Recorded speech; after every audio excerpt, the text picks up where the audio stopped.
तो दोस्तों टाटा कंज्यूमर ने अपने क्वार्टर 2 के नंबर को डिस्क्लोज कर दिया है। तो चलिए देखते हैं क्या है क्वार्टर 2 के नंबर्स के अंदर। डाटाबेस के लिए यहाँ पे क्रोज में है। तो देखिए पिछले क्वार्टर की बात करें तो पिछले क्वार्टर में कंपनी 4,352 करोड़ के आसपास का रिवेन्यू जनरेट किया। तो ऑपरेशन को तो पिछले साल देखें तो 3,733 करोड़, जबकि अभी देखें तो बढ़ के 4,214 करोड़ कंपनी का जो रिवेन्यू है वो आपको जाता हुआ देखने को मिला। तो साल से साल देखें तो साल से साल कंपनी के रिवेन्यू के अंदर एक अच्छा खासा जंप आपको देखने को मिल रहा है। लगभग बोल सकते हैं आप 13% के आसपास का जंप है साल से साल कंपनी के रेवेन्यू के अंदर। वहीं अगर क्वार्टरली बेसिस पे जाते हैं तो क्वार्टरली बेसिस पे कंपनी के रेवेन्यू के अंदर एक हल्की सी गिरावट भी आपको देखने को मिले। वहाँ पे देखें तो लगभग बोल सकते हैं 3% के आसपास की गिरावट आपको देखने को मिले। तो क्वार्टर देखें तो कंपनी का रेवेन्यू आपको गिरता हुआ देखने को मिल रहा है, जबकि साल दर साल जाते हैं तो कंपनी के रेवेन्यू के अंदर तेजी आपको देखने को मिल रही है। लेकिन यहाँ पे एक थोड़ा सी चिंता वाली बात ये भी निकल के आ रही है कि मार्केट का मानना था कि क्वार्टरली बेसिस पे कंपनी का रेवेन्यू फ्लैट होगा, क्योंकि कंपनी ने यहाँ पे क्या शो किया है 4,214 करोड़ के आसपास का रेवेन्यू, जबकि मार्केट का अनुमान था 4,370 करोड़ के आसपास। तो मार्केट का अनुमान से देखें तो कंपनी का जो रेवेन्यू है वो आपको कम होता हुआ देखने को मिल रहा है, जो कि यहाँ पे थोड़ा सा नेगेटिव है। कंपनी के रेवेन्यू देखें तो मार्केट के अनुमान से कमजोर आपको देखने को मिल रहा है।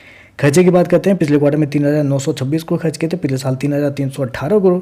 अभी देखें तो कंपनी खर्चे 3,836 करोड़ के आसपास आपको देखने को मिला। तो खर्चे भी देखें तो खर्चे भी कंपनी के ऑन एन एवरेज आप कर सकते हैं कंट्रोल में ही है, ज़्यादा कुछ ऊपर नीचे नहीं। लेकिन थोड़ा सा खर्चे जो बढ़े हैं उसके पीछे का रीज़न आप सभी को पता है कि थोड़ा सा इस क्वार्टर में जितने भी कंज्यूमर सेक्टर की जो कंपनी है उनके खर्चे इस क्वार्टर में बढ़ते हुए देखने को मिल रहा है। पहले चलिए कंपनी का प्रॉफिट क्या है उसके बाद बताते हैं क्या करना चाहिए।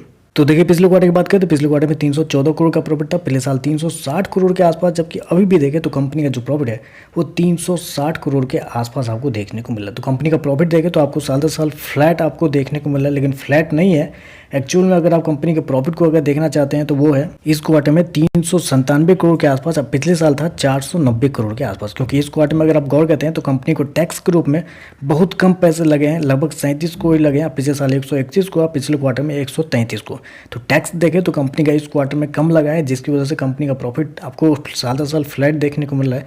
लेकिन टैक्स से पहले अगर आप चाहते हैं कंपनी के प्रॉफिट को देखने के लिए तो 20% के आसपास की गिरावट है कंपनी के प्रॉफिट के अंदर।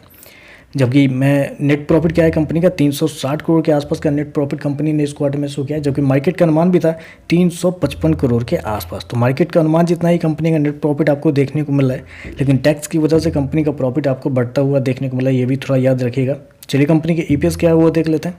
तो देखिए पिछले क्वार्टर में 3 रुपये 5 पैसे का, पिछले साल 3 रुपये 64 पैसे, अभी देखें तो 3 रुपये 78 पैसे के आसपास आपको देखने को मिल रहा है। तो ओवरऑल अगर देखा जाए तो मेरे हिसाब से नंबर जो है कुछ खास आपको देखने को नहीं मिल रहा है। कंपनी के रेवेन्यू देखें तो मार्केट का जो अनुमान था कंपनी के रेवेन्यू को लेकर उससे मिस होता हुआ देखने को मिला, उससे कमजोर आपको देखने को मिला। और कंपनी का प्रॉफिट भी देखें तो टैक्स की वजह से बढ़ता हुआ देखने को मिला, अगर अदरवाइज कंपनी का प्रॉफिट 20% गिरता हुआ देखने को मिल रहा है। और मैं आपको एक चीज़ और भी बताना चाहूँगा, आखिरी के 5 मिनट में एक गजब सी मतलब आपको ऑप्शन में अगर आप देखने के लिए जाएंगे तो ऑप्शन में एक बड़ा मतलब क्या बोलते हैं वो शॉर्ट पोजीशन बिल्ड होता हुआ आपको देखने को मिला है आखिरी के 5 मिनट में। तो शायद किसी को पता था कि कंपनी के नंबर थोड़े से कमजोर आते हुए देखने को मिलेंगे, इसलिए बड़े प्लेयर जो भी है वो शॉर्ट करके गए हैं। बाकी देखते हैं मंडे को मार्केट कैसा रिएक्ट करता है, लेकिन ओवरऑल देखें तो नंबर थोड़े से कमजोर आपको देखने को मिल रहे हैं। तो चलिए बस आज के लिए बस इतना ही। वीडियो पसंद आए तो लाइक कीजिएगा, साथ में साथ चैनल को सब्सक्राइब जो कीजिएगा। धन्यवाद।